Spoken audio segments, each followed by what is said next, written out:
बिस्मिल्लाहिर्रहमानिर्रहीम, अस्सलाम वालेकुम। व्यूज़ टाइम में अवांखे भली कार चऊं था। नाज़रीन, सिंध में ॿोॾि मुतासिरनि जी हालत जेका आहे उहा सुधरी न सघी आहे। ॿोॾि मुतासिरनि जी तकलीफ़ुनि में का बि घटिताई नाहे आई, पर बहितर ॿोॾि मुतासिरनि जा अहंज जेके आहिनि उहे वधंदा पिया वञनि। ख़ासि तौर ते जीअं गुज़िरियल केतिरनि ई ॾींहंनि खां वठी मुख़्तलिफ़ प्रोग्राम्स में असां ॻाल्हाईंदा रहिया आहियूं त ॿोॾि जो पाणी जीअं जीअं इलाइक़नि मां निकिरंदो त पोइ गप जेका आहे उहा थींदी ऐं उनखां पोइ मुख़्तलिफ़ वबाई बीमारियूं पैदा थींदियूं। पर ॿोॾि जो पाणी निकिरण खां पहिरियां ई मुख़्तलिफ़ वबाई बीमारियुनि कर खयो आहे। केतिरनि इलाइक़नि में गैस्ट्रो ऐं डायरिया वग़ैरह फोतगियूं जेके आहिनि उन्हनि में बि तेज़ी अची वई आहे। डेंगी जो मर्ज़ तेज़ीअ सां फैलिजी रहियो आहे।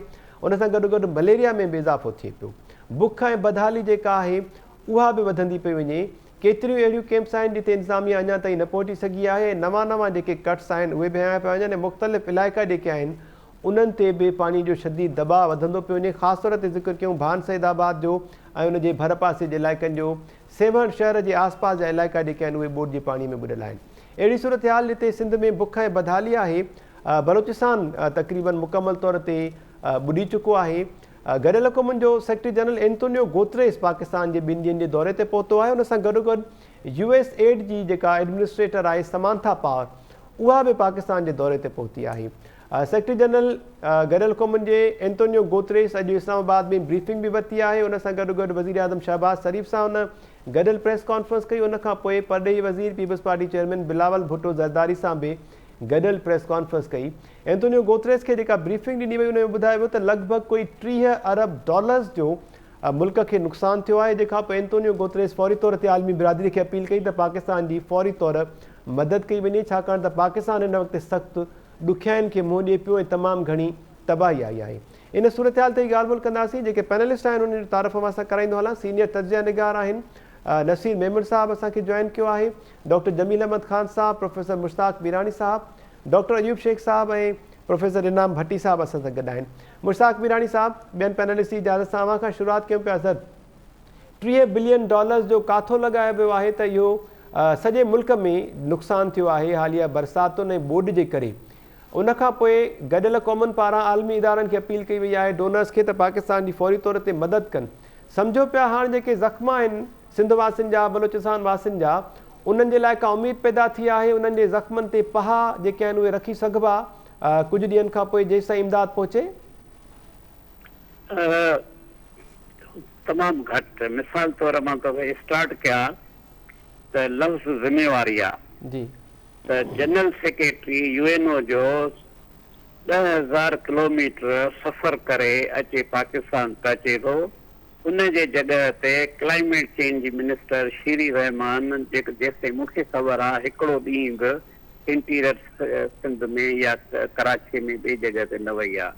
ख़ुर्शीद शाह शुरूआत में वई हुई सर। शुरूआत में जॾहिं वज़ीर आज़म पारां कमेटी जोड़ी वई त उहा बदीन ऐं कुझु ॿियनि इलाइक़नि जो दौरो न कयो हिकिड़े इन जे करे चयो न त ख़ुर्शीद शाह इहो आयो जॾहिं प्राइम मिनिस्टर सखर में आयो ऐं ॿिया बि जेके मिनिस्टर्स रिलेटेडली ख़ासि करे वफ़ाक़ी उन्हनि दौरा न कया। जॾहिं दौरा ई नथा कनि उहो एहसास ज़िम्मेवारी था नथा महसूसु कनि ऐं उन खां पोइ उनखे केयर न आहे त हाणे जेकॾहिं एड मिलंदी बि सही त कहिड़े नमूने सां उहा इस्तेमालु थींदी, इंटीग्रेटेड वे में कीअं थींदी, त मूं में शक आहे त ईंदी पर वधीक माना बदनज़मी थींदी, कमु न थींदो। ॿियो शइ जेका आहे हुकूमत ज़िम्मेवार हुजे न, मसइलो एग्ज़ैक्टली त सिंध हुकूमत, छो जो 18th अमेंडमेंट खां पोइ वर्चुअली हर शइ सिंध हुकूमत जे अंडर आहे। ज़मीन, पाणी, ड्रेनेज, इरिगेशन, शहर, एवरीथिंग जेको आहे। छो जो वफ़ाक़ हमेशह इहो चए थो त हाणे जॾहिं तव्हां 18th अमेंडमेंट कई त उन खां पोइ त तव्हां पंहिंजी ज़िम्मेवारियूं कयो न। हाणे ईअं त कोन थींदो त 18th अमेंडमेंट तव्हां करायो, उन ते जेको आहे सो वॾा तोहफ़ा वठो, उन खां प्रेज़ वठो, सभु कुझु वठो, पोइ वरी चओ त वफ़ाक़ करे ॿियो करे, इहो पॉसिबल कोन्हे को। त हू जेको शरीफ़ माण्हू आयो आहे उन दुनिया खे अपील कई आहे ऐं 30 बिलियन, पहिरीं हुनजी इनिशियली इहो हुयो त $10 बिलियन जो नुक़सानु थियो, हाणे $30 बिलियन। यकीनन दुनिया एतिरी त एड कोन ॾींदी पाकिस्तान खे, और पाकिस्तान वरी सिंध में थींदी। तंहिंजे करे मुंहिंजी कंक्लूजन इहा आहे त जेकॾहिं सिंध में शर्त इहो आहे त कोई ज़िम्मेवारी खणे ऐं प्रॉपर करे, पर हिन हुकूमत जे मौजूदगीअ में मूंखे को सिंध वासियुनि जे आज़ार में घटिताई महसूसु कोन थी थिए। वॾी बदकिस्मती आहे। ठीकु आहे Mushtaq Meenani sahab, thank you so much अवानी कमेंट जो। नसीब अहमद साहब, अवां अचूं पिया सर, अॼु जेके ब्रीफिंग्स ॾिनी वियूं आहिनि एंटोनियो गुतेरेस खे, उन खां पोइ प्रेस ब्रीफिंग्स मां लॻे ईअं पियो त हुकूमत जेका आहे एंटोनियो गुतेरेस खे ज़बरदस्त क़िस्म जी ब्रीफिंग ॾियण में त कामयाबु थी वई, तबाही जा मंज़र जेके आहिनि उनखे वॾी वॾी स्क्रीन ते ॾेखारिया पिया, हमदर्दी गेन करण में बि असां कामयाबु थिया आहियूं, पर छा ॿोॾि मुतासिरनि जा आहिनि त घटिजी सघंदा जेसि ताईं आलमी इमदाद पहुचे, तेसि ताईं उन्हनि जे ॾुखनि सूरनि में त अञा बहितर वाध असांखे नज़र अचे पई। नसीब साहब, ॾिसो, अक़वाम मुतहदा जो जेको सरबराह आहे, सेक्रेटरी जनरल, उन जो जेको इहो दौरो हूंदो आहे, उहो एक्चुअली सॉलिडेरिटी जो दौरो हूंदो आहे जी, ऐं दुनिया खे मैसेज ॾियणो हूंदो आहे भई जिते सेक्रेटरी जनरल पाण वञे थो त माना हालतूं इंसानी लिहाज़ खां तमामु सीरियस आहिनि। सो इहो हिकिड़ो बाय डिज़ाइन ईअं हूंदो आहे, पर हाणे ईअं न हूंदो आहे सेक्रेटरी जनरल पहुतो आहे त पाण सां को जहाज़ में $10-15 मिलियन गॾु खणी अची पहुचंदो, ईअं ज़ाहिर आहे कोन्हे। गॾियल क़ौमुनि जे सिस्टम हेठि जेका अपील थींदी आहे, पोइ हुनजे रेस्पॉन्स में जॾहिं पैसा अचनि ऐं उन्हनि जी हेठि जेका स्पेंडिंग आहे, उहो थोरो टाइम टेकिंग प्रोसेस आहे, छो त UN जो सिस्टम जेतोणीकि एमरजेंसीज़ लाइ हुननि काफ़ी हुनजा कट शार्ट कया आहिनि सिस्टम्स, पर पोइ बि मुंहिंजो पंहिंजो इहो ख़्यालु आहे त जेकर तमामु तेज़ीअ सां रोल आउट थियो त 3 खां 4 हफ़्ता त ज़रूरु खाईंदो। जी, अञा त अपील थी आहे, हुनजे रेस्पॉन्स में कमिटमेंट्स ईंदियूं ऐं पोइ वरी छा थींदो आहे त इहो UN ईअं न आहे त सिधो हुकूमत खे ॾेई छॾींदी। UN वरी उन्हनि खे स्पेंडिंग जे लाइ जेके हुनजा पंहिंजा इदारा आहिनि, जी,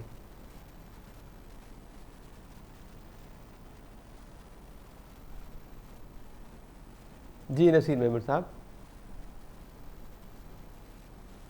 त नेटवर्क में कुछ प्रॉब्लम आया वरना वापस अचूं पिया। बहरहाल हुकूमत जी ऐं सोसाइटी खे करे छॾिणो हूंदो आहे। जी, बाक़ी UN जी जेका सही माना में हेल्प यूटिलाइज थींदो आहे वञी थींदी अर्ली रिकवरी ऐं रिहेबिलिटेशन में।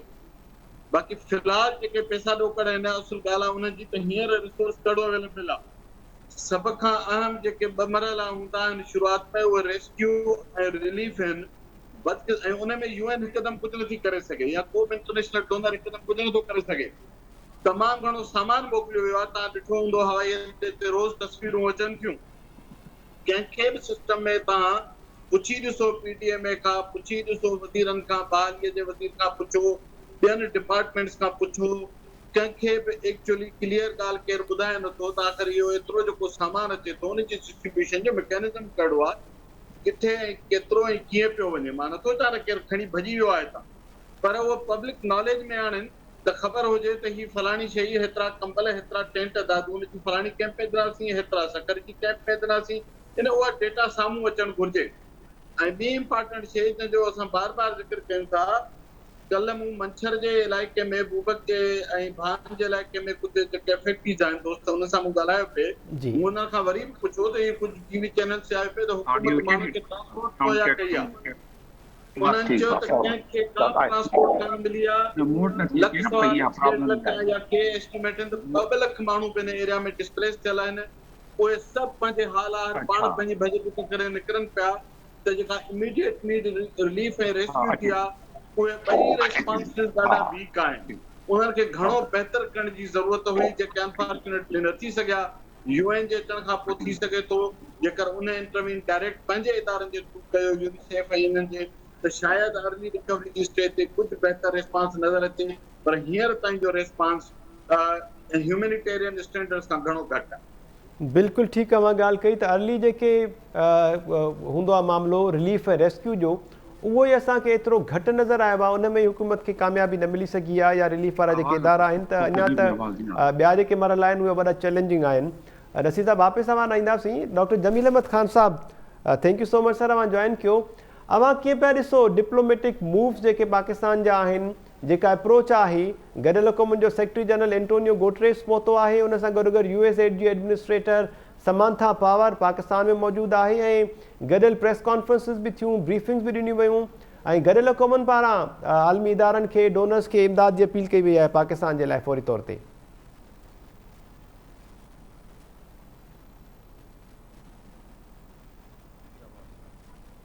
जमील अहमद ख़ान साहब,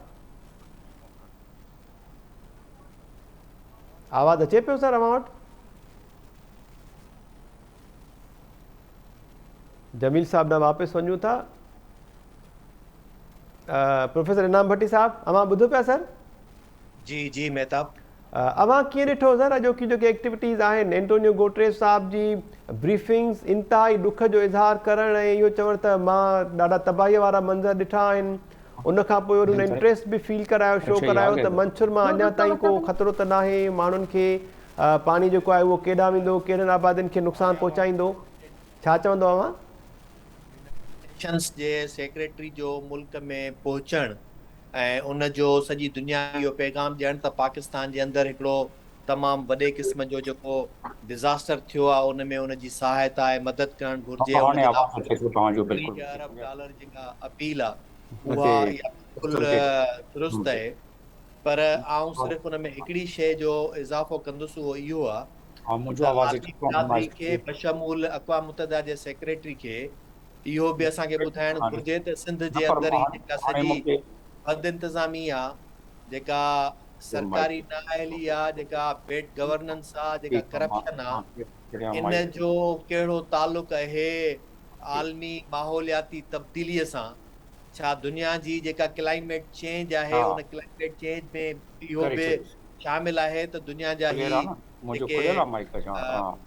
हुकुमरान जेके पंहिंजी सही तरीक़े सां हुकुमरानी कोन कंदा, सही तरीक़े सां पंहिंजी जेका तबाही थींदी त उन में बि उन जो को अमल दख़ल आहे छा? त आउं सम्झां थो ऐं जेको तबाही जेका थी आहे उन जे अंदरि जेका इंतज़ामी नाअहली ऐं बेड गवर्नेंस भोगे पई थी, उन जी बि कंहिं तरह सां अज़ालो थियणु खपे। ऐं ॿियो उन खां बाद वॾे खां वॾो जेको हींअर बि अंदेशो आहे उहो इहो आहे त ऐन मुमकिन आहे जेकॾहिं आलमी बिरादरी इमदाद करणु शुरू करे ऐं उन जो बि हशर इहो ई थिए जेको अॼु असीं वेठा रड़ियूं पिया था करियूं त ही चवनि था त लखें टेंट विराइजी विया, लखें महारा विराइजी विया, अरबा रुपयनि जी जेका असां इमदाद माण्हुनि ताईं पहुचाई वई, पर उन जो को बि अंग अखर कोन्हे, केर बि इहो उन जी डेटा ॿुधाइण लाइ तयारु कोन्हे। ऐं जॾहिं जज डीसीज़ खे घुराए करे उन्हनि खां पुछे थो त उन्हनि वटि बि को उन्हनि जो अंग अखर कोन्हे। न रुगो इहो अंग अखर कोन्हे, पर उन्हनि खे जेके आम एन्युअल बजट में जेके पैसा ॾिना था वञनि एमरजेंसी खे जेको आहे सो मुंहुं ॾियण जे लाइ, उन्हनि जो बि उन्हनि वटि को बि अंग अखर कोन्हे त जेके उनखे करोड़े रुपया हर साल जी बजट में ॾिना था वञनि त उन जो हू इस्तेमालु कीअं था कनि। त आउं सम्झां थो बिल्कुलु आलमी बिरादरी खे पाकिस्तान जी ऐं सिंध जी मदद करणु घुरिजे ऐं इन में को शक कोन्हे त ही जेका तबाही थी आहे उन जा तमामु वॾा दूर रस जेके असरास थींदा, उन में सिंध जो मुकमिल इंफ्रास्ट्रक्चर तबाह थियो आहे, उनखे नए सिरे सां बिल्ड करण जी ज़रूरत पवंदी। ऐं आलमी बिरादरी खे रुगो इहो न ॾिसणु घुरिजे त उन में हींअर मौजूदा जेका रिलीफ आहे, माण्हुनि जी जेको हिकिड़ो अलमियो पैदा थियो आहे उनखे मुंहुं ॾियण जे लाइ जेको आहे उनखे छा करणु घुरिजे, पर उन सां गॾोगॾु हुननि खे इहो बि ॾिसणु घुरिजे त ही अञा जेको तमामु वॾो अलमियो पैदा थी सघे थो, जंहिंमें रोज़ानो जी बुनियाद ते हाणे दर्जन खां मथे माण्हुनि जे मौत जी जेका असां शुरूआति थी चुकी आहे। ऐं इहे जेके लखा माण्हू इन सूरताल में फाथल आहिनि, उन्हनि जो मौत जो रेट जेकॾहिं वधणु शुरू थिए थो त उन्हनि जी सूरताल कहिड़ी थींदी। ऐं ख़ुदा न ख़ास्ता जेकॾहिं ईंदड़ फ़सुल जेके आहिनि उहे अफेक्टेड थियनि था ऐं टाइम ते उहो पाणी नथो निकाल थिए ऐं कणिक जी पैदावार जेका आहे सा उहा बि नथी थिए, त उन खां पोइ जेको ईंदड़ मथे साल में वरी जेका ख़ुराक जी जेका कमी ऐं किलत थींदी, जेको उनजो अज़ाब भोगींदा माण्हू, उहो जेको थींदो इहो छा थींदो, उनखे कीअं मुंहुं ॾिनो वेंदो। त ही सम्झां थो आऊं त मल्टी डायरेक्शनल टास्क आहे जेको सॼी दुनिया खे वेही करे ऐं उनखे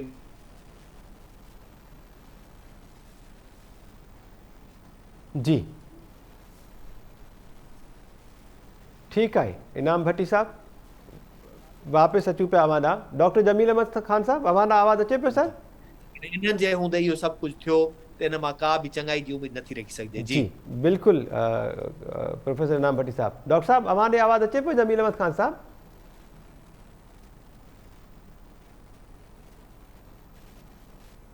फिर आवाज़ बंद हो गई। डॉक्टर जमील अहमद ख़ान साहब अवां ॿुधो पिया सर? जी यस, आवाज़ क्लियर आहे तव्हांजो? जी जमील साहब छा कमेंट कंदा हुआ डिप्लोमेटिक मूव्स जेके पाकिस्तान जा आहिनि, UN जनरल सेक्रेटरी जेको आहे उहो पहुतो आहे, छा एंटोनियो गुटेरेस जे अचण सां सिंध वासियुनि जा पूरे पाकिस्तान जे ॿोॾि मुतासिरनि जा अहंजा दूर थी वेंदा, हाणे सभु कुझु ठीकु थी वेंदो? न, सभु कुझु ठीकु त उन वक़्तु थींदो जेॾी महिल असांजी गवर्नेंस ठीकु हूंदी, जेॾी महिल असां को मेरिट ते 4 माण्हू लॻाईंदासूं, जे ॿियनि ज़िलनि में न त घटि में घटि उहे ज़िला जेके बोर्ड में इफेक्ट थिया आहिनि, तक़रीबन सभई थी विया आहिनि, पर जेके वधीक थिया आहिनि उहे ज़िला उन्हनि में को मेरिट लॻाइनि, को उन्हनि जा कामूरा जेके आहिनि ख़ासि तौर ते डिप्टी कमिश्नर ऐं हुते इरीगेशन डिपार्टमेंट, फूड डिपार्टमेंट, ॿिया हेल्थ डिपार्टमेंट, त उहो पहिरीं इन जे अचण सां हिकिड़ो फ़ाइदो त थियो, जेको सेक्रेटरी जनरल आयो आहे त हिकिड़ी इन जी अवेयरनेस दुनिया में इन खां वधीक वधी आहे। पहिरियां जेको असां अवेयरनेस ॾियणु पिया चाहियूं उनजो को असरु न पियो थिए, तमामु घटि उनजो असरु थियो, असांखे फंडिंग बि एतिरी न मिली हुई, सीरियस माण्हू न पिया वठनि। पोएं दफ़े बि ईअं थियो, हेठी में ज़लज़लो आयो 2010 में, ऐं असां वटि बोर्ड आई, हेठी वारनि खे काफ़ी इमदाद मिली वई, असांखे न मिली। पर इन दफ़े सेक्रेटरी जनरल आयो आहे त महसूसु थिए थो पियो त जेके हुन फ्लैश अपील कई 160 मिलियन जी, उन मां काफ़ी पैसा मिली वेंदा, छो जो फ्लैश अपील जो मतिलबु इहो आहे त हाणे रेस्क्यू एंड इन खे फेज़ में ख़ासि तौर ते उन्हनि खे मदद कयो वञे ऐं खाद खुराक में मदद कयो वञे, त उन में पैसा अचणु थी विया आहिनि। ऐं दुबई मां जेके वेयर हाउसिस आहिनि UNO जा, उतां फ्लाइट्स अचणु शुरू थी वयूं हुन ते, ऐं एंटोनियो गुटेरेस जे करे जेके जिन एजेंसीज़ वटि पैसा फंडिंग आहिनि उहे फंडिंग डाइवर्ट करे उहे हाणे इन में लॻाईंदा। इहो फ़ाइदो थी वियो आहे सेक्रेटरी जनरल जो अचण जो। पर असुल ॻाल्हि इहा आहे त सेक्रेटरी जनरल जे अचण सां हाणे जेको मथे अचे थो पियो, जनरल असेंबली जो सेशन, वॾो सेशन थो अचे, उन में ॾिसूं था पिया त पाकिस्तान जे तरफ़ां सेक्रेटरी जनरल खे केतिरी ब्रीफिंग ॾिनी वई आहे, केतिरो कन्विंस कयो वियो आहे त हू पंहिंजी ओपनिंग एड्रेस में, जेकी हाणे 4-5 ॾींहंनि खां पोइ ओपनिंग एड्रेस थींदी, उन में हू पंहिंजी ओपनिंग एड्रेस में हुनजो ज़िक्र करे जेको इहो तमामु ख़तरनाक डिज़ास्टर असां वटि आयो आहे। डिज़ास्टर जेको कुदरती त पंहिंजी जाइ ते हूंदो ई हूंदो आहे, पर उन खां अलावा असां पंहिंजे हथों उन डिज़ास्टर खे अञा हथी जेका ॾिनी आहे, जेको असां रेस्क्यू न करे सघियासीं, जेको असां प्रिवेंशन न करे सघियासीं, जेको असां उन्हनि खे टेंट न ॾेई सघियासीं, असांजी उन बीमारी फैलनि थी पियूं, असां वटि जेके आहिनि उहे उन्हनि खे असां इलाज लाइ को सहूलियत न जेका हुअणु खपे उन था ॾेई सघूं। त उन मामले में ज़ाहिर आहे इन जे अचण सां सेक्रेटरी जनरल सां कुझु फ़र्क़ु पवंदो। हाणे ॾिसो, जेके प्राइवेट हॉस्पिटल्स आहिनि, घटि में घटि गवर्नमेंट उन्हनि जी रेगुलेटर आहे, प्राइवेट हॉस्पिटल्स चवनि वञी हुते कैंप लॻाइनि, पर गवर्नमेंट रेगुलेटर थी बि नथी चवे पई उनखे। आगा खान यूनिवर्सिटी ऐं हिन जो प्रेसिडेंट जेको आहे सिंध में, कुझु जिथे जिथे हिननि जी प्रेज़ेंस आहे उन्हनि वञी कैंपूं लॻायूं आहिनि, ऐं यकीनन उन्हनि खे वधीक बि लॻाइणु खपे ऐं लॻाईंदा उहे। पर ॿिया जेके एतिरा सारा हज़ारा जेके प्राइवेट हॉस्पिटल हिकु हिकु कैंप बि लॻाइनि त सभिनीनि ज़िलनि में असांखे कुझु न कुझु सहूलियत थी वेंदी। पर प्रॉब्लम इहा आहे त जेके त आहिनि इहे वेलफेयर इदारा जेके विया आहिनि हितां, उहे ईदी वारा थिया, सैलानी वारा थिया, ज़फ़र अब्बास वारा थिया, इहे सभु जेके आहिनि इहे डेडिकेशन सां कनि था पिया। ॿिया जेके इदारा वञनि था पिया उन्हनि खे जेका सपोर्ट मिलणु खपे डिस्ट्रिक्ट तरफ़ां न। वरी अचूं था पिया एंटोनियो गुटेरेस जे अचण जे करे जेका फंडिंग असांखे 160 जी थी आहे, ऐं जेका उनखे ब्रीफिंग मिली आहे त 30 बिलियन जी ज़रूरत पवंदी, 30 बिलियन उन्हनि खे न बि मिलनि, असांखे पोइ बि जेका अपील कई वई आहे उहा पैसा मिलण जा चांसिस आहिनि।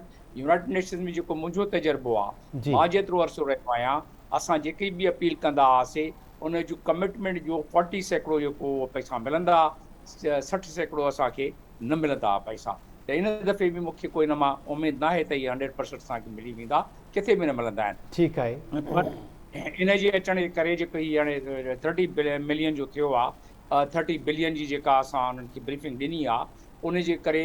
ऐं ॿी ॻाल्हि जेका उन कई आहे, जेका सभिनीनि खां इम्पॉर्टेंट आहे, त हीअ जंग जेका आहे कुदरत जे तरफ़ां इहा जंग आहे। इंसान जेको आहे इन जंग सां विढ़ण जी कोशिशि कई आहे, क्लाइमेट चेंज में पाण कंट्रीब्यूशन करे जेके कार्बन एमिशन आहे, जिन्हनि कंट्रीज़ इहा जंग कई आहे कुदरत सां, उन्हनि कंट्रीज़ खे कुझु न थियो आहे। निशानो ग़लति थी वियो आहे कुदरत जो, ग़रीब मुल्कनि ते ऐं अंडर डेवलप्ड कंट्रीज़ ते जेको आहे इहे सैलाब जो असरु पियो आहे।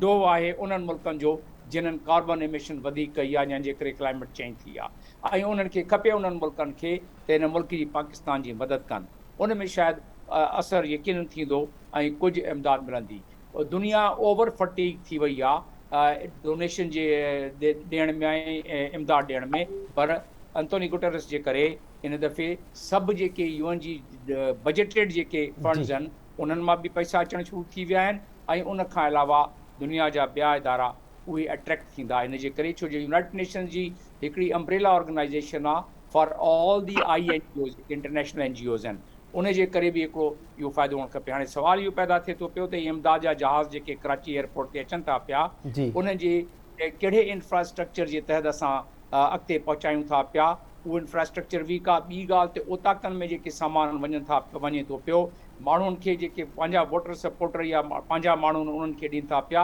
अलाह जे माण्हुनि खे अलाह जे हवाले करे छॾियो आहे इन्हनि ऐं बिल्कुलु उन्हनि खे एतिरो नथा ॾिसनि उहो त ॾोह असांजो आहे उन में अक़वाम मुतहिदा इमदाद में भी करप्शन थिए पई बिल्कुलु ठीक डॉक्टर साहब हा जी उन जे करे 25,000 जी इमदाद जेका कैश जी आहे उन में 23,000 मिलनि था पिया उन खां हिकिड़ो टको बि वधीक नथा ॾियनि त हीअ जेके यूनाइटेड नेशंस मां अमेरिका मां टर्की मां UAE मां जेको सामान थो अचे मुंहिंजी ॻाल्हि ॿोल थी UAE जे सफ़ीर सां बि कौंसल जनरल सां बि उन्हनि जेके 20-25 जहाज़ मोकिलिया आहिनि सभिनि खां वधीक उन्हनि मोकिलिया आहिनि पर उहे किथे पहुता आहिनि उहे त असांखे पहुचाइणा आहिनि न हाणे वियो कौंसल जनरल हुते इंटीरियर में वियो ॾिसी आयो आहे उनखे जेको उन्हनि खे ॾेखारियो आहे और ॾिसी आयो आहे उन सां वरी मुंहिंजी कचहरी थींदी मां पुछंदुमि त छा ॾिसी आयो आहीं पर सुवालु इहो पैदा थिए थो त उहो त असांखे करिणो पवंदो पंहिंजी इम्प्रूवमेंट जेसीं ताईं को अहिड़ी कमेटीज़ न ठाहींदा जेके ॿियनि ज़िलनि खां माण्हू घुराए की उहे माण्हू जिन्हनि जो पंहिंजो इंट्रस्ट उन ज़िले में न हुजे उन्हनि खे घुराए को कमेटीज़ वग़ैरह फार्म न कंदा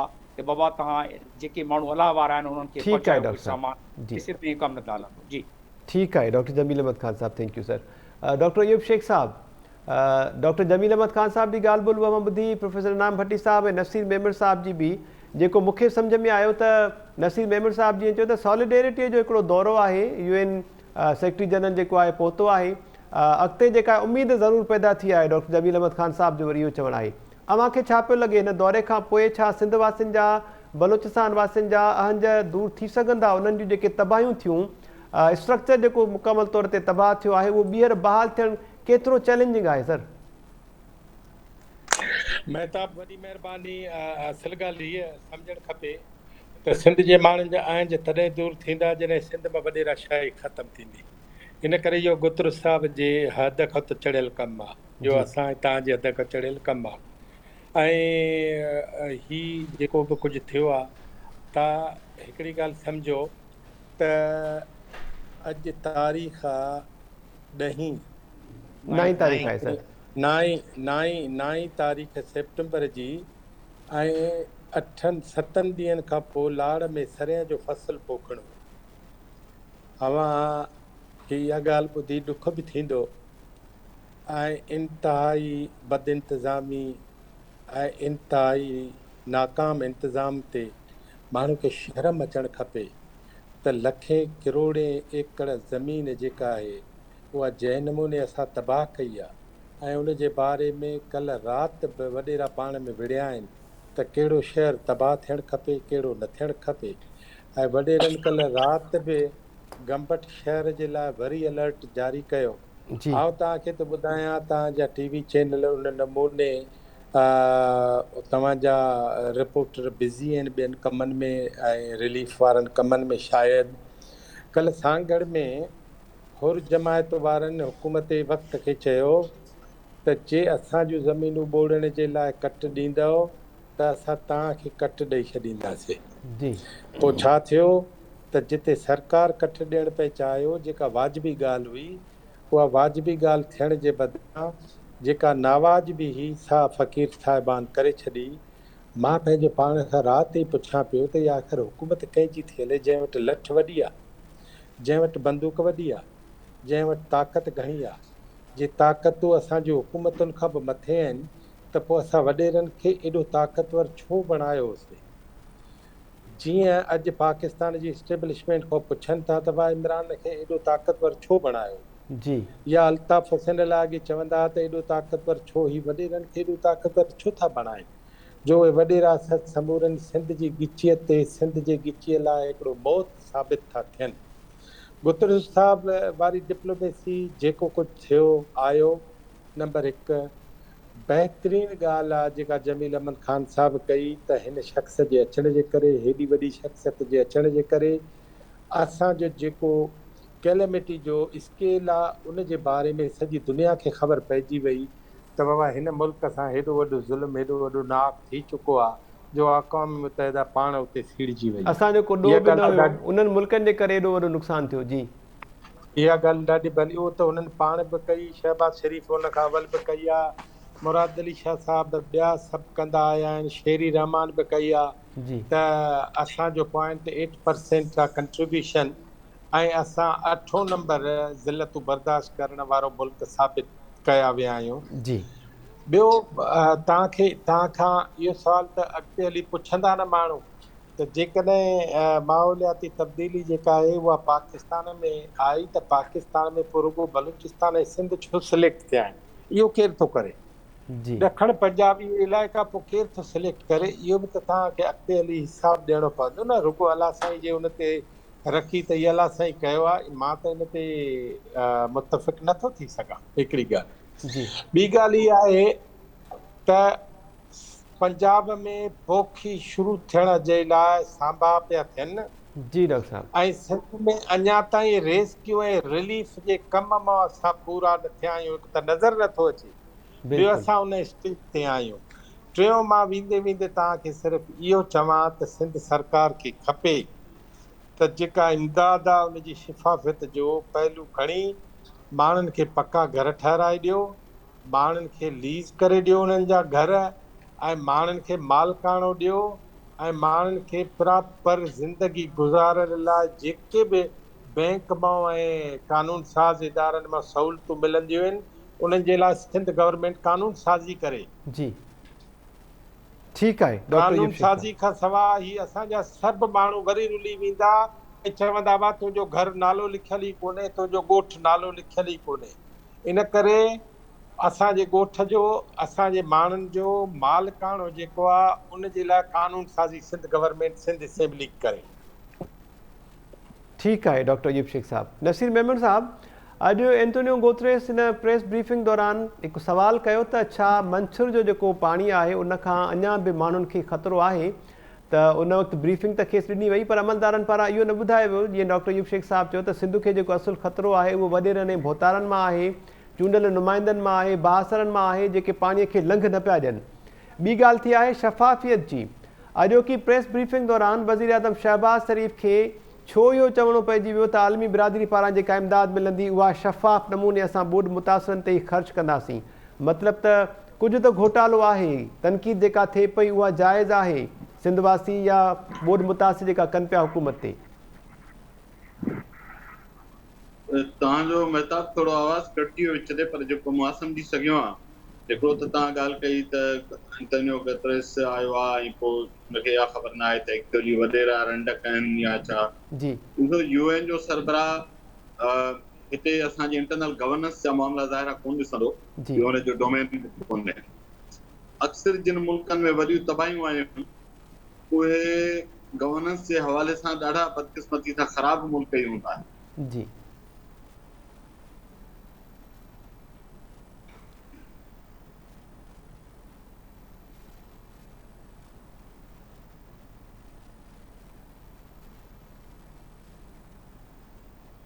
जी नसीर साहब।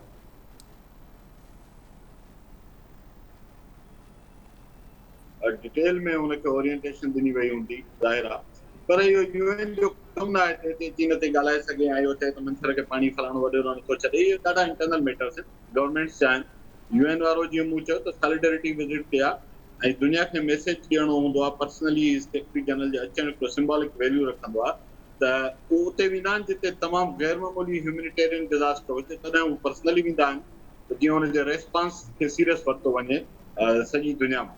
सो इन हद ताईं आहे। बाक़ी जेसिताईं ट्रांसपेरेंसी इन जा मामला आहिनि त बदकिस्मती सां मूं जीअं अॻे चयो न त गवर्नेंस जा मामला आहिनि त जिन बि मुल्कनि में वॾा डिज़ास्टर्स थिया आहिनि, हाणे इवन मां त 2010 वारे बोर्ड में उन खां पोइ यूएन जे काफ़ी मीटिंग्स थियण में मुंहिंजो फ्रीक्वेंटली वञणु थींदो त हेटी जो एक्सपीरियंस या जेको उन खां अॻु में 2004 जे सुनामी जा एक्सपीरियंसिस हुया ऐं ॿियनि कई हंधनि ते त हाणे उहो दुनिया सम्झे थी त जेको रिलीफ और इनिशियल जेका सूरत हाल हूंदी आहे उन में 20-25% वेस्टेज थिए थो इहा हाणे दुनिया खे ख़बर हाणे पर हू चवंदा रिलीफ हिते अहिड़ी क्रिटिकल नीड आहे जो जेकॾहिं उनजो 300 खाइजी बि वञे त बाक़ी 70 पहुचाइण जे लाइ उहो 300 जो रिस्क एक्सेप्ट आहे इहो पाण बाक़ाइदे कंसीडर्ड व्यू आहे छो त ह्यूमन लाइफ खे सर्वाइवल ॾियणो आहे इंसान जूं ज़िंदगियूं बचाइणियूं आहिनि त उन स्टेज ते थोरो अखियूं ॿुटींदा आहिनि त ठीकु आहे 20-25% रिलीफ रेट मथे थिए थो उतां जूं हुकूमतूं ऐं सिविल सोसाइटी उन ते जेको कनि त कनि पर इन जे करे रिलीफ जी सपोर्ट न रोकी वञे इहा ह्यूमैनिटेरियन प्रिंसिपल्स में हाणे एडमिट थी वियो आहे हेटी में बि ईअं थियो ऐं ॿिया बि मां तव्हांखे मिसाल ॾेई सघां त हितां जी सिविल सोसाइटी हितां जी मीडिया हितां जी पॉलिटिकल लीडरशिप ही किरदार उन जो आहे त शफ़ाफ़ियत खे मॉनिटर करे दांत करे जीअं तव्हां असां हिन प्रोग्राम्स में कयूं था इहो असांजो रोल बाक़ी यूएन जॾहिं पंहिंजो पैसो हेठि लाहींदी ऐं इहो तव्हांखे ॿुधाए त जिते गवर्नेंस जे सिस्टम्स ते जेकर मां खणी चवां त उहा रिलायबिलिटी या उन ते ट्रस्ट घटि आहे त पोइ उते यूएन या त इंटरनेशनल एड एजेंसी जे थ्रू ख़र्च कंदी आहे या डायरेक्ट पंहिंजे जेको हुनजो ऑर्गेनाइज़ेशन जिन जा मूं नाला खणिया सवेर उन जे थ्रू ख़र्च कंदी या सिंबॉलिकली थोरो हुकूमत खे ॾींदी पर पोइ कंट्रोल्स पाण वटि रखंदी इहा स्टेज ईंदी जॾहिं अर्ली रिकवरी रिहेबिलिटेशन जा प्रोग्राम्स लॉन्च थी ठीकु आहे Naseer Memon sahab thank you so much तव्हांजी कमेंट जे लाइ प्रोफेसर इनाम भट्टी साहब शफ़ाफ़ियत जी ॻाल्हि हले पई अव्हांजो छा ख़्यालु आहे त शफ़ाफ़ियत जेका आहे उहा किथां खां शुरू थियणु खपे जमील अहमद ख़ान साहब जो चवनि ज़िलई सतह ते कमिटीज़ क़ाइमु कयूं वञनि ऐं उहे जेके आहिनि चेक एंड बैलेंस रखनि पर हुकूमत NDA में या PDA में ज़िलई सतह ते त माण्हुनि खे इन्वॉल्व ई न पई करे जो शफ़ाफ़ नमूने सां विर्छ थी सघे मारूवाड़ा जेके आहिनि उहे अञा वधीक मुतासिर थियनि पिया बिल्कुलु पंहिंजो महताब आउं सम्झां थो शफ़ाफ़ियत खे यकीनी बणाइण जे लाइ न रुॻो डिस्ट्रिक्ट सतह ते पर मां सम्झां थो जुडिशरी जे निगरानीअ में ऐं सिविल सोसाइटी जी निगरानी में उहे हिकिड़ियूं कमेटीज़ जोड़ियूं वञनि जेके सॼी सिंध जे अंदरि जिते जिते सरकार जे तरफ़ां का बि शइ जेका विरहाई थी वञे सहायता कई थी वञे उन जी मुकमिल तरह सां मॉनिटरिंग थियणु खपे ऐं उनजो रोज़ जे बुनियाद ते मीडिया ते ब्रीफिंग थियणु खपे लोकल सतह ते ऐं लोकल मीडिया जे लाइ उते उन्हनि जो सेंटर हुजणु खपे जिते जिते बि रिलीफ सेंटर ई क़ाइमु कनि था उते उन्हनि खे एक्सेस हुजणु खपे हिते सूरत हाल ई आहे सॼी सिंध जे अंदरि त जिते जिते जेको माल पहुचे थो उहो राति पेट में कंहिंजे बंगले ते पहुचे थो कंहिंजे घर पहुचे थो का ख़बर ई कोन थी पए त कीअं उहो विरहाइजे थो ऐं जेकॾहिं किथे जेकॾहिं को सहाफ़ी पहुचे थो को छापो हणे थो उते वञी करे वरी उहो उन्हनि खां जॾहिं पुछाणो करे थो त उन्हनि वटि उनजे लाइ केतिरा ई छात्रा जेको आहे सो जवाब हुजनि था त हीअ असांखे फलाणे साहब जे हंधि पहुचाइणो आहे हीअ असांखे फलाणे हंधि ॾियणो आहे त आउं सम्झां थो इन सॼे मामले में उनखे ओसी तोणी ही साफ़ सुथरो नथा रखी सघनि जेतिरे तोणी ॿिए कंहिंजी उन में मुदाख़लत न थींदी शामिल हिन कंहिंखे मतिलबु तव्हां जेकॾहिं DC कोई बि सिंध जो पुलिस अमलदार कोई बि सिंध जो कहिड़े बि खाते जो इवन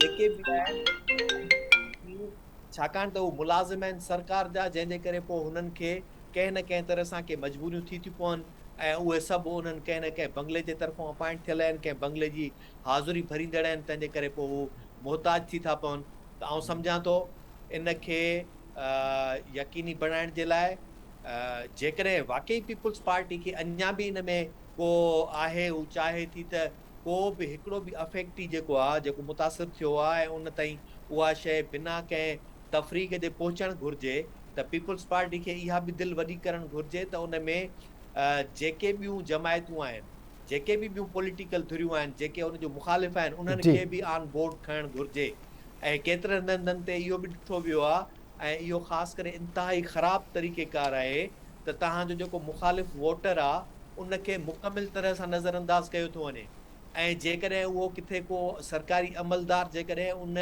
मुखालिफ़ वोटर खे या उन जे कंहिं वोटर जे मददगार खे जेकॾहिं मदद करे बि अथो त वरी उन्हनि खां ई पुछाणो थो कयो वञे, उन्हनि खे DC खे घुराए बंगले ते पुछाणो था कनि त तव्हां कंहिंजे चवण ते फलाणे खे जेका असां को टेंट ॾिनो, का राशन जो बोरो ॾिनो या का मदद कई आहे।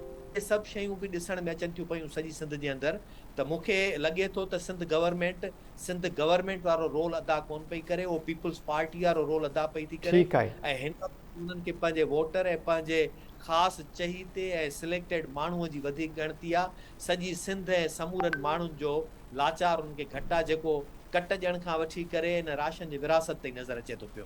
जी ठीकु आहे। डॉक्टर जमील अहमद ख़ान साहब, अवां सां ज़िक्र कयो त एंटोनियो गुटेरेस अॼु लाइटर मोड में ज़िक्र कयो त इंसानियत जेका आहे उन नेचर ते जंग मढ़ी, ऐं नेचर वरी जॾहिं जवाबी हमिलो कयो त उन में पाकिस्तान सभिनी खां वधीक मुतासिर थियो। हालांकि पाकिस्तान जो क्लाइमेट चेंज में को वॾो किरदारु नाहे रहियो। हाणे जेकॾहिं नेचर ॿीहर असां ते हमिलो कयो त पोइ असांजो त स्ट्रक्चर तबाह थियल आहे, असां वटि त का डिफेंस लाइन नाहे, पोइ मतिलबु अहिड़ियूं तबाहियूं जेके आहिनि उहे असां वटि ईंदियूं रहंदियूं ऐं ईअं ई असां तबाह थींदा रहंदासीं। जमील अहमद ख़ान साहब, डॉक्टर अयूब शेख साहब, अवां ॿुधो पिया सर?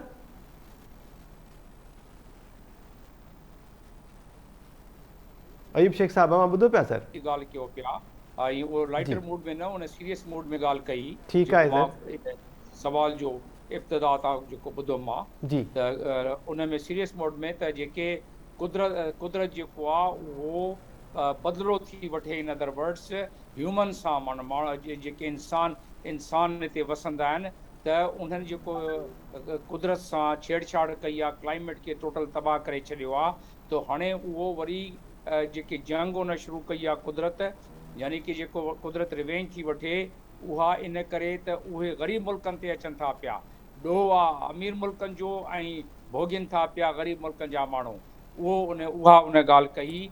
इन करे उन अपील कई त जेके आसूदा मुल्क आहिनि, जेके सभिनीनि खां वधीक कार्बन एमिशन था कनि, नंबर 1 ते US यानी अमेरिका, नंबर 2 ते यूरोपियन यूनियन, चवनि था पिया उन्हनि खे खपे त हू मदद इमदाद कनि।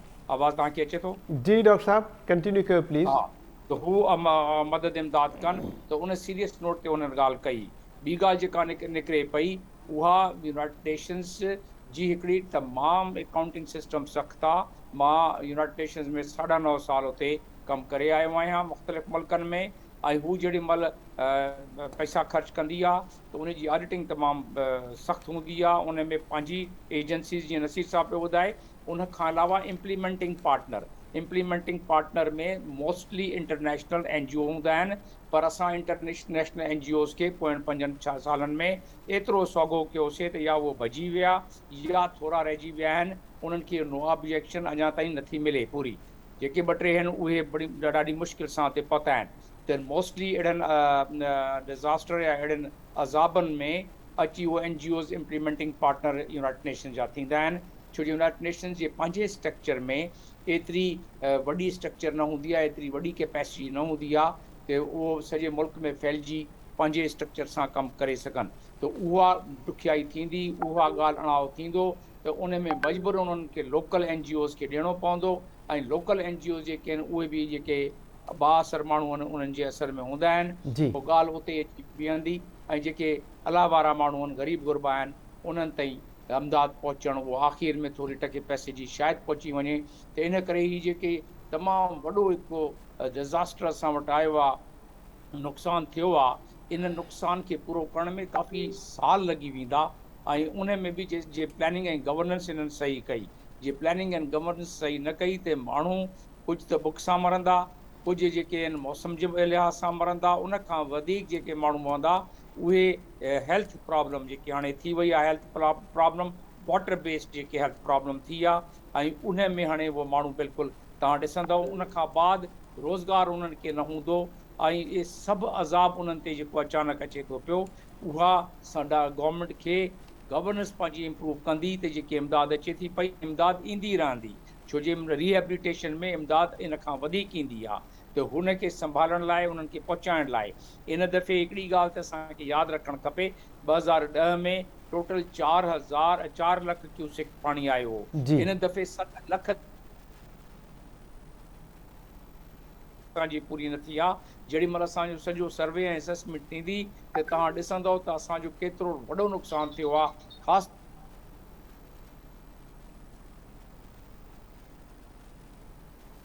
जी डॉक्टर साहब।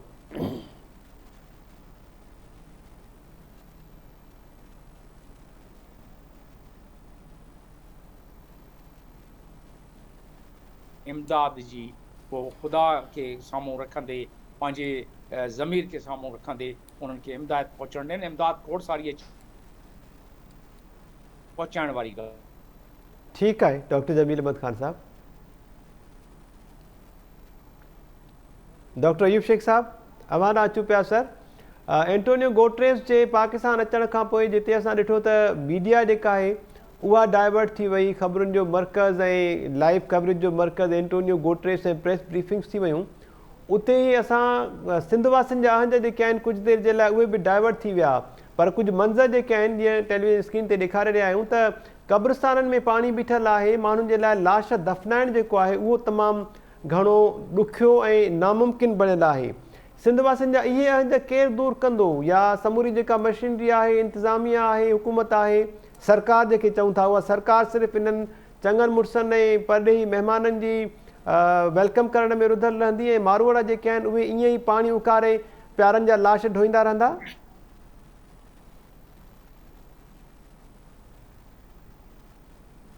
डॉक्टर अयूब शेख साहब।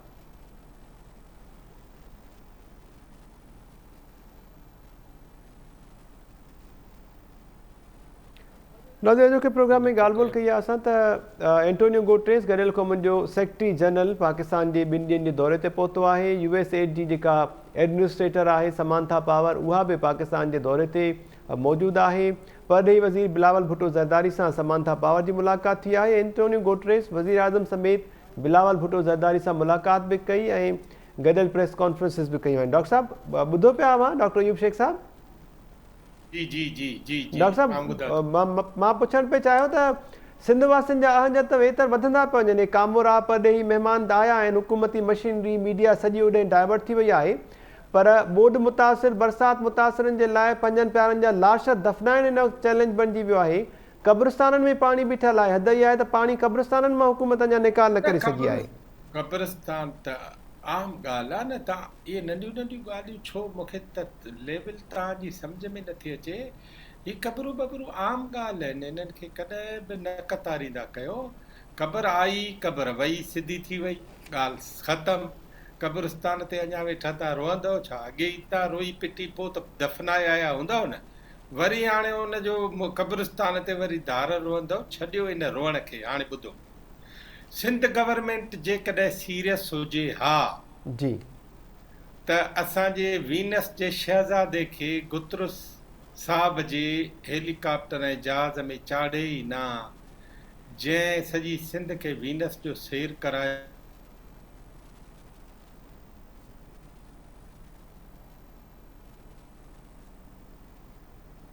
जी डॉक्टर साहब।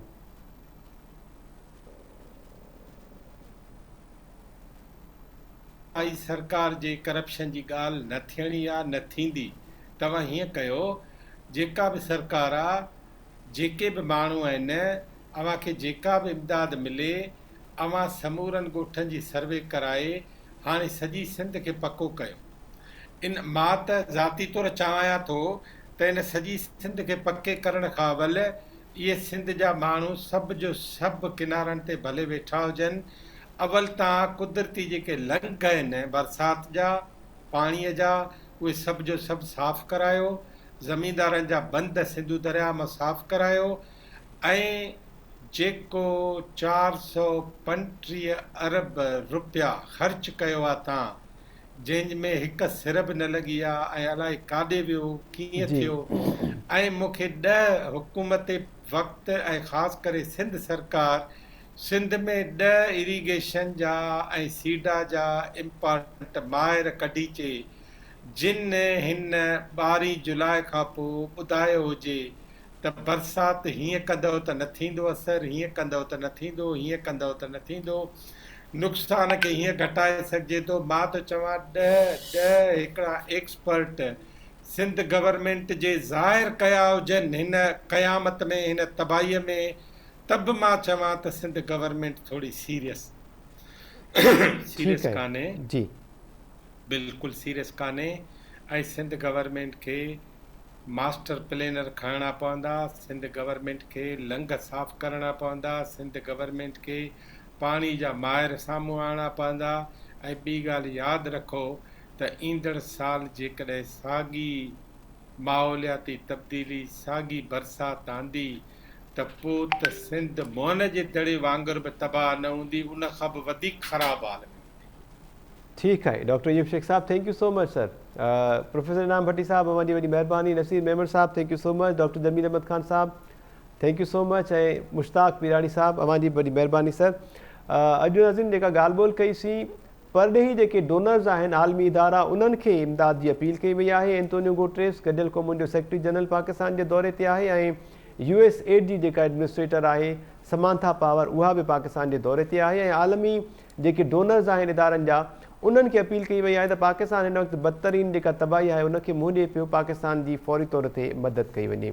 सिंधवासी जेके आहिनि उहे इमदाद जे ओसीड़े में आहिनि। जीअं ॻाल्हि कई त क़ब्रिस्ताननि में बि पाणी बीठल आहे, लाश दफ़नाइण बि ॾुखियो बणिजी चुको आहे, खाद खुराक जेका आहे उहा खुटी वई आहे ऐं माण्हू जेके आहिनि उहे मुख़्तलिफ़ वबाई बीमारियुनि खे बि मुंहुं ॾियनि पिया। अॼोके प्रोग्राम में एतिरो ई। ईंदड़ प्रोग्राम ताईं ॾींदा इजाज़त। अल्लाह निगहबान।